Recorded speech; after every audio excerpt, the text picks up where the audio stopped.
Oke, assalamualaikum warahmatullahi wabarakatuh. Selamat pagi adik-adik semua. Nah, kembali lagi dengan Miss Widi. Di sini saya akan membawakan materi pembelajaran bahasa Indonesia. Nah, pada hari ini kita akan membahas tentang bab 4, mendeskripsikan butir-butir penting buku non-fiksi. Simak baik-baik ya.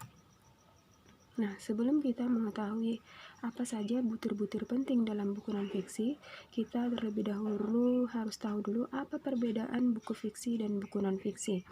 Nah, buku fiksi ialah buku ditulis berdasarkan imajinasi pengarang dan fiktif, sedangkan buku non-fiksi dibuat berdasarkan fakta, realitas, atau hal-hal yang benar-benar terjadi dalam kehidupan sehari-hari. Kemudian, buku fiksi dapat berbentuk cerpen, novel, drama, dan puisi, sedangkan buku non-fiksi dapat berbentuk esai, artikel, resensi, biografi, dan autobiografi. Nah, kemudian, buku fiksi dipengaruhi subjektivitas pengarang, berusaha menggugah perasaan dan membangkitkan emosi pembaca, sedangkan buku non-fiksi harus dibuat dengan memperhatikan keobjektifan, selain itu menggugah nalar atau pikiran pembaca. Yang selanjutnya, buku fiksi bahasanya bersifat konotatif dan menimbulkan tafsiran yang beragam, sedangkan buku non-fiksi bahasanya bersifat denotatif dan tidak menimbulkan makna ganda. Kemudian, butir-butir penting buku non-fiksi. Salah satu jenis buku non-fiksi adalah buku pengayaan. Nah, buku pengayaan adalah buku yang isinya bermanfaat untuk menambah dan meningkatkan pengetahuan siapa saja yang membacanya, baik dalam hal ilmu pengetahuan maupun keterampilan. Oke. Karakteristik buku pengayaan ada 5. Yang pertama, materi dapat bersifat kenyataan atau rekaan. Yang kedua, pengembangan materi menunjang pengetahuan dalam kurikulum. Yang ketiga, materi disajikan secara populer atau dengan teknik lain yang inovatif. Yang keempat, penyajian materi dapat berbentuk deskripsi, eksposisi, argumentasi, narasi, puisi, atau menggunakan alat bantu gambar. Nah, yang terakhir, adanya penggunaan media yang kreatif dan inovatif.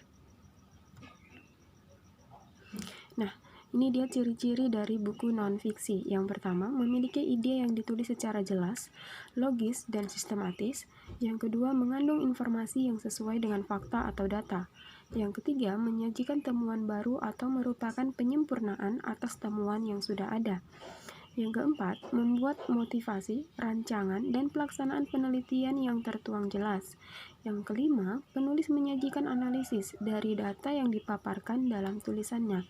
Nah, ciri yang terakhir itu ialah pemilihan kata dan gaya penulisan sangat baku atau formal. Nah, kita masuk ke dalam butir-butir penting dalam buku non-fiksi. Yang pertama itu ada identitas buku. Identitas buku ini terdiri dari judul buku, ISBN, penulis, penerbit, tahun terbit. Yang terakhir itu ialah isi atau jumlah halaman dari buku tersebut. Nah, yang kedua, manfaat materi atau isi buku. Nah, setelah kamu membaca buku non-fiksi, catatlah manfaat isi dari buku tersebut. Dan yang ketiga, format buku. Nah, format buku ini meliputi tentang bagaimana buku itu dikemas, seperti sampul buku, cover, yang dikemas dengan menarik, tampilan buku dan gambar-gambar pendukung daya tarik lainnya khusus bagi pembaca. Oke. Nah, butir-butir penting buku non-fiksi selanjutnya ialah penyajian materi isi buku, yaitu penyajian isi harus memenuhi kriteria antara lain memenuhi standar penulisan ilmiah, bahasa pengarang mudah dipahami, kemudian dilengkapi dengan contoh atau ilustrasi dan ilustrasi pendukung lainnya. Yang kelima, bahasa yang digunakan.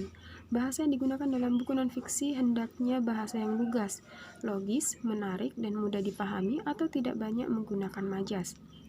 Dan yang terakhir, kelebihan buku. Buku non-fiksi dianggap bermutu atau memiliki kelebihan apabila memenuhi kebutuhan informasi atau ilmu pengetahuan pembaca. Isinya dapat dipertanggungjawabkan, menyajikan sebuah perspektif yang baru dan segar terhadap suatu topik dan memberi inspirasi. Nah, itu tadilah materi kita hari ini, yaitu tentang butir-butir penting buku non-fiksi. Tadi sudah saya jelaskan apa jenis dari buku non-fiksi, kemudian apa perbedaan buku non-fiksi dan buku fiksi, kemudian karakteristik dan ciri-ciri dari buku non-fiksi. Baik, nah semoga adik-adik semua dapat memahami pemateri pembelajaran kita hari ini, dan jangan lupa dicatat di buku catatan masing-masing dan dipelajari. Oke, semangat belajar dan selamat pagi semuanya.